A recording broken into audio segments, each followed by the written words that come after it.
Well, hello, any of you that are into jet fighters. This is a 1/200 scale Russian 5th generation multi-role stealth fighter. It's the first stealth fighter to enter service for the Russian military. So this is made by a German brand called Herpa, and they have tons of 1/200 scale fighter jets, and they do commercial jets as well, which are huge if they're 1/200 scale. What's interesting is this, Gulliver. Gulliver has their own line of 1/200 scale models. Gulliver, I believe, is the parent company for Inno 64, because they say. Anyways, Gulliver 200. Here's some social media. This is some cool packaging because you get to see pretty much the top of a plane and the bottom of the plane, and then some parts. I'm not sure if I've ever seen a Herpa box do that before. Usually it's just maybe the top, but not both. But I haven't bought a 1/200 scale fighter jet in many years because they don't come out too often. Alright. So it's got a blister pack. And that's interesting. Very often I'm used to seeing a plastic sheet here to keep the thing from getting scratched. But there's some oil here, so I guess that's what's going on. So let me get this out of here. And we have various landing gear, or just closed. I see. I'm going to assume this piece goes in here to cover up the landing gear section. The problem is, let's see, maybe it goes in this way. No? I think I have to flip that around.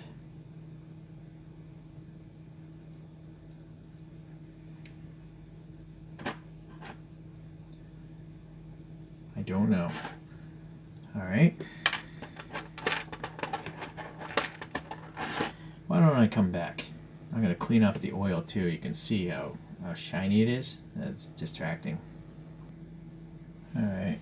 I cleaned the oil off, but I want to show you this piece here. You know, this covers up the front landing gear, but it's really tight. I'm positive if I push that in, it won't come out unless I tear into it. So I'm not going to display my model on a stand. That's probably what this little shape is for. It didn't come with a stand, by the way.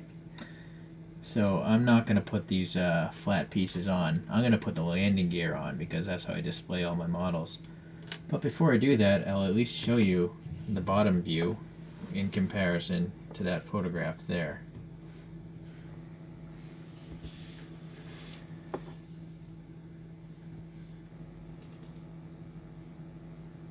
Alright. So with that said, I'm going to come, well, let me try to put the landing gear in, and let's see if that's a tight fit or not as well. So here's the front landing gear. There's 2 pegs. Yeah, that's a tight fit. In fact, it's so tight, I don't even want to push it in there. Like, I feel like I'm going to break it. I feel like it needs to be trimmed. See, I don't think I can get it out now. I didn't push it in that much, but yeah, that's a... You see, it has these friction tabs. This little thing here and here is causing a lot of friction, but I kind of feel like it's causing too much. This is... I can't tell if this is metal or plastic. I think it's plastic. So let me get my little snippers. I think it'd be better if it actually had a looser fit and I mounted it with putty. Yeah, if this was metal, it would destroy these clippers. Just shaving that off a little bit. And if I have to, I'm going to use some of my Potafix Pro wall mounting putty. Let's see how that changes the fit.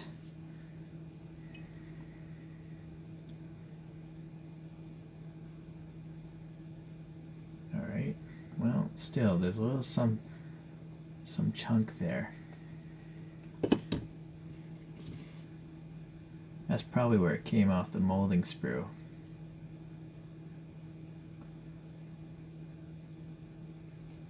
If you really you know, I guess anal, you'd probably want to sand that down, or hobby knife, since this is plastic. While I'm doing this, let me talk a little bit about the airplane. I learned a lot off Wikipedia, assuming it's right, I don't know. So, Sukhoi is the airplane company. So this is called the SU, what was it, 57. And this is supposed to be the replacement for the MiG-29 and the Su-27, which I think the Su-27 is the coolest Russian fighter plane before this. It looks cool, and I'm sure it handles cool as well, awesome as well. Alright, well, I guess I can't figure this out on camera right now. That's a little bit better though. Alright, so this thing has twice the range as the Su-27. And then they benchmarked the U.S. Stealth fighter, the F-22, as the milestone or whatever to use as a baseline. But they made it better because this has thrust vectoring that allows it to actually use the thrust vectoring to make it roll as well as yaw. So rolling, right? Yaw is like doing a fishtail, and then pitch is going up and down. The F-22, I think, can have thrust vectoring for pitch, but it can't induce a roll, and it can't induce a fishtail or a yaw with the thrusters. I'm saying with the flaps, it can do that. So, anyways, you'll notice it's very widely spaced, the engines, because the F-22, again, it has very tightly spaced engines, so there's no space to have weapons in here. So the Russians, they space them out wide, and these are two doors to hold a lot of missiles and bombs or whatever needs to be done. Okay, so sorry. So this landing gear as well, I'm afraid to push too hard because I don't want it to break. I guess it's just supposed to sit like that. Alright. I do feel like maybe some poster putty would be helpful if you want to make sure it doesn't really fall out. Alright, that one was a lot better. Okay, so landing gear is on. So these little things, if you don't have a stand, these little covers aren't going to help you out too much. Alright, so let's start comparing to these photographs now.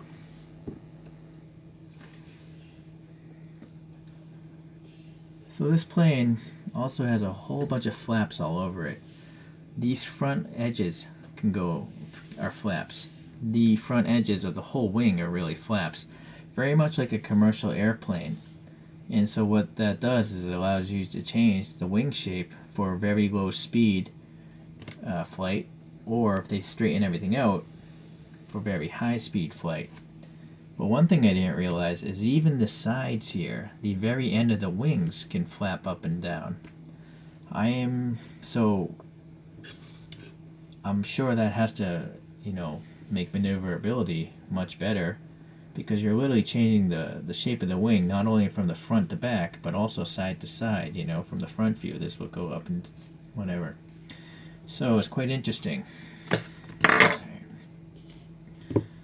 So here's a really extreme view of those front flaps in a down position. So this is like scooping the air, and it would just, go nose down much faster than if this was a straight edge. And also you'll see the rear verticals. Well, they're not really vertical, they're canted for stealth reasons. They can rotate. So they can rotate to become air brakes, or obviously induce roll or yaw or pitch or all sorts of things. When you combine all the different flaps moving around, this thing can pretty much do crazy stuff, right? I mean, stuff like a video game. So I found that interesting. This possibly might be the best performing, fighter jet now. Although I don't really know, obviously. Who writes these articles? There's a lot of political things involved, right? Alright, so let me get this camera back up here, and I'll start taking a look at some of these details. So Herpa had one that was like the prototype paint job. It was like white and gray. But this I think is an active service paint job. This is called Pixel Camo. Pixel Camo. So it has this pixelation, you know, digital camo kind of style, which I really like that style of camouflage. Alright, and then you can just see obviously a lot of panel lines. Let's see compared to my dental pick. Pretty tight. Let me find a brand new dental pick.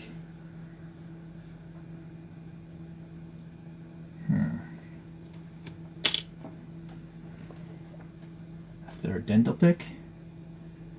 Yeah, so this is a brand new dental pick. So this has pretty tight lines, right? Very impressive. And then look at this printing all over the thing. All these red dotted lines, probably no step marks, right? These X's probably mean these flaps move up and down. Flap, flap, flap, flap, flap, flap. But then again, there's X's here. I guess it just means don't step on this thing. Alright. So these things are separate pieces, but they don't spin, I don't think. No. Alright, so 510. I don't know.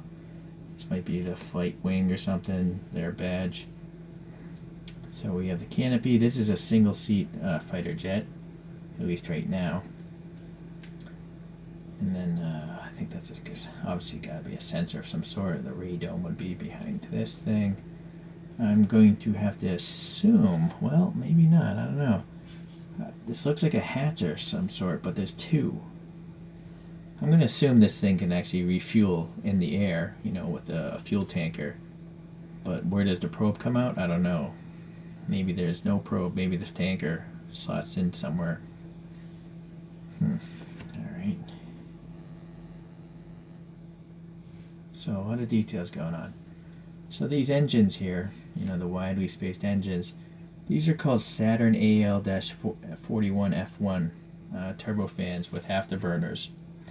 Each one of these engines, to give you a sense, at minimum they'll put out like 20,000 pound-feet of thrust, but with afterburners 32,000 pound-feet, but with emergency power 33,100 pound-feet of power, and that's each. So in the very worst case emergency scenario, this thing would have over 66,000 pound-feet of thrust. That's a lot.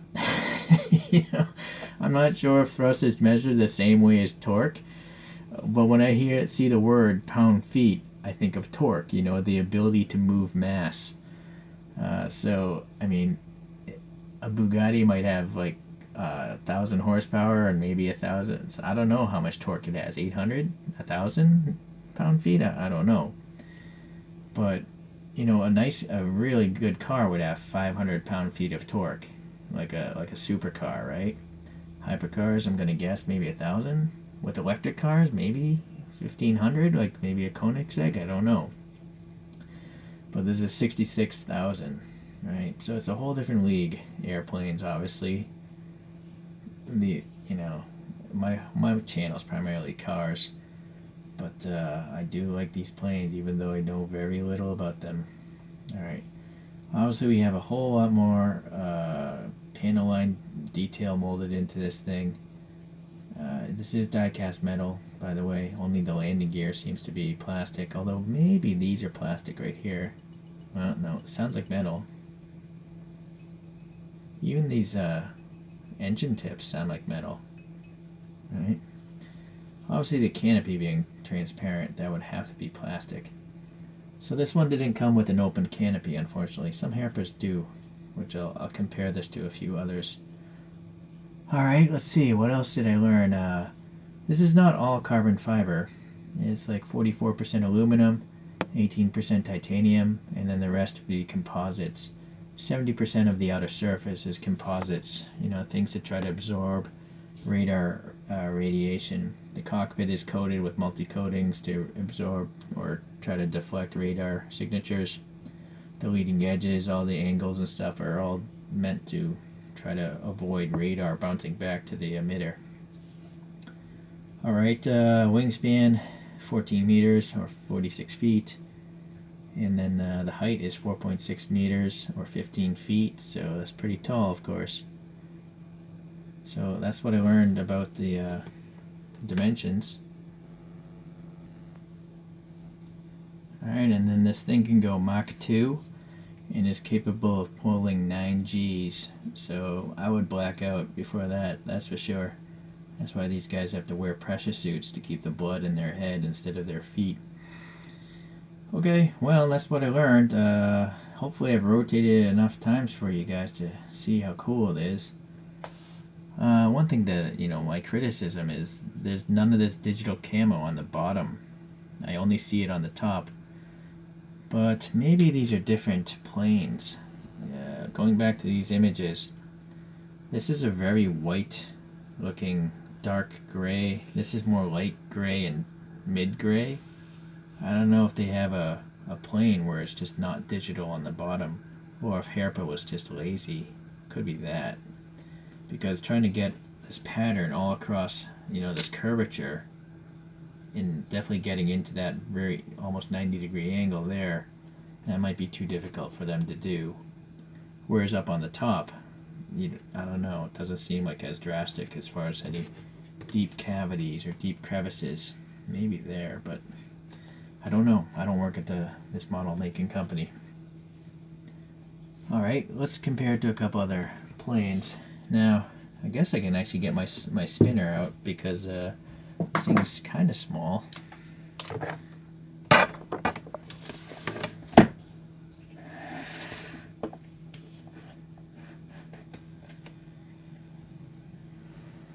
Oh, you know what? I need to get a 1/200 scale vehicle for you. Alright, so here's a 1/200 scale tractor, meant to pull a vehicle like this, and there's a little person in there to give you an idea. Here's a giant fuel tanker truck. Alright, so this plane is huge. And then, since most of my channel is 1/64 scale stuff, here's a green light Chevy truck. Alright, so 1/64, 1/200. Person, right? And actually I have a 1/64 scale person.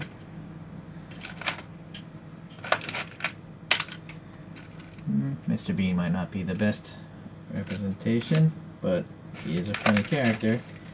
Or I got one of these American diorama people. So you can see the difference in scale of the person, right? Alright, so 1/64 topic is done with. Alright, let's bring out a couple other planes here. I can make some room.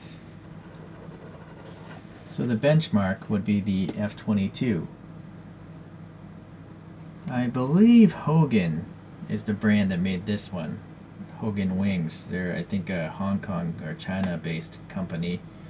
So this is an old model. I probably bought this between 7 to 10 years ago. Maybe somewhere over 5 years ago. So they chose to not have as many panel lines, I think, because, well, I guess it's easier to print on a smooth surface. But I like that it has a tinted canopy, a little seat and stuff in there, and then printed on graphics here. It's matte finish, of course, because it's supposed to be a stealth fighter.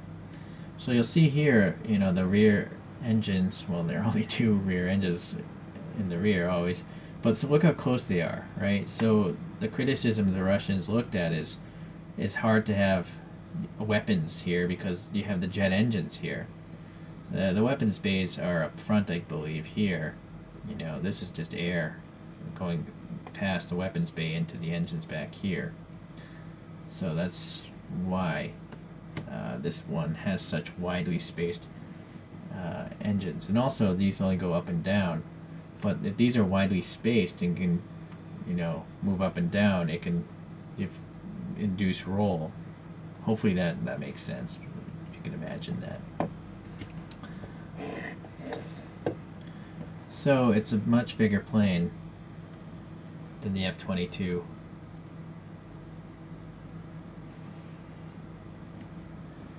Alright. Here's an F-35, which is a more newer stealth fighter, a multi-role stealth fighter actually. They have a VTOL one which can go up and down like a Harrier jet, but I'm not going to show that one today. So this is much smaller.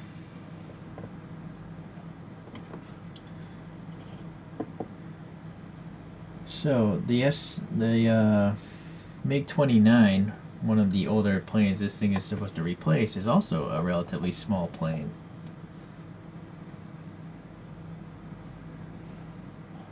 Alright, it's starting to get crowded, but I think I can get the other one up, which is the SU-27, which is also made by the same company, Sukhoi. I'm not even sure if I'm pronouncing that right. S-U-K-H-O-I.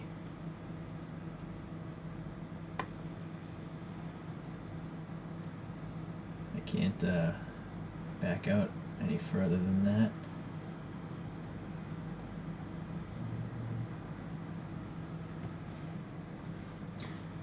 Get this out. Get this out. And there's one plane that I gotta bring out because I think it's still one of my favorites of all time, the MiG-25 Foxbat. When I was a kid, this plane was out, and it's probably still in service today. And it's just a mean-looking beast. Like, the jet engines on this thing are so huge. When you look at the thrusters, the openings of the thrusters. And I think this is a very fast plane. And so I think it was capable of outrunning most missiles of its day. You know, people would shoot missiles at the thing, but it was just so high and fast, kind of like the SR-71 Blackbird. Yeah, no missiles could hit that thing. Maybe I'm confusing it with the SR-71 Blackbird. Alright, well, these are 4 Russian planes. 2 MiGs, and then 2 Sukhois. But this thing is replacing both of these two, supposedly. That's the game plan. This thing is all outdated now, but I think it's still cool. This one is by Herpa, by the way. This one I believe is also by Herpa.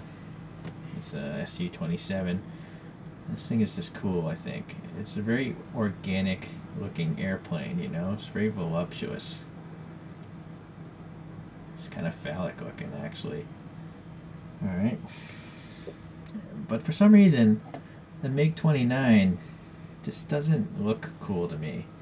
It's strange to think about fighter jets being stylish, but for some reason this just doesn't look like a cool fighter jet to me. It has nothing to do with the size of the thing. Like, I like the F-35. I like the F-16, which is smaller than this one, I'm pretty sure.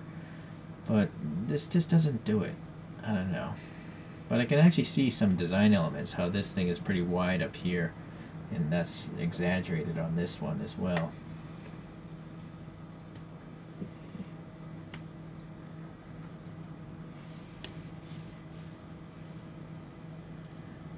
Alright. Let this go for a spin here. Focus on the model. Alright, well, it's a cool model, that's for sure.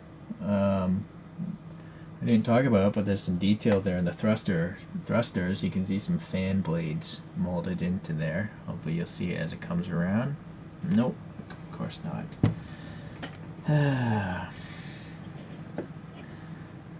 Yeah, bear with me, guys. I don't review airplanes very often, so I have no idea what to say or talk about.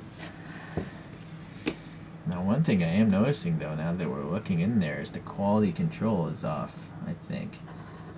You'll see this thruster has a pretty flat middle section, this thing sticking up. But this one, the one on the right, does not have that issue. You see, it's got like 2 steps in the middle of that engine, whereas the left one does not. So that's a problem, QC wise.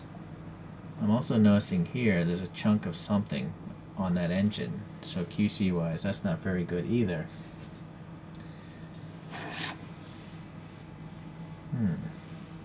Let's go over this now, QC wise.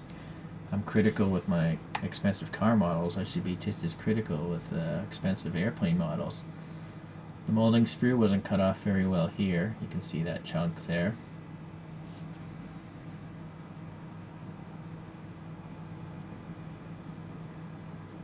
I'm gonna guess the mold breaks here. You see this line going here?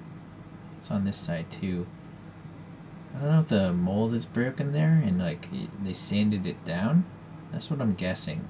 See this little ridge? I have a feeling that's where the extra cast metal came in, and that's where they sanded it down before they painted over it. Well, other than that, no, I don't see anything else really wrong with it. So, yeah, alright, never mind. Again, the molding sprue here just isn't trimmed off very well. Again, that's metal though. So, yeah, I don't know. The problem with the metal sprue is you can't take electronics clippers and cut them. These being electronics clippers I was using earlier. If I tried to cut metal with this, I don't know if it would do it very well, unless it's a very soft metal. These are meant to cut solder on electronics boards, but solder is pretty soft, or the ends of like chips and transistors and stuff like that. So I don't know if you can get such a precise cut on something this small. That might be the reason why those are there, and they just didn't sand them down. Although here, maybe they did. Yeah, tough to say. Alright.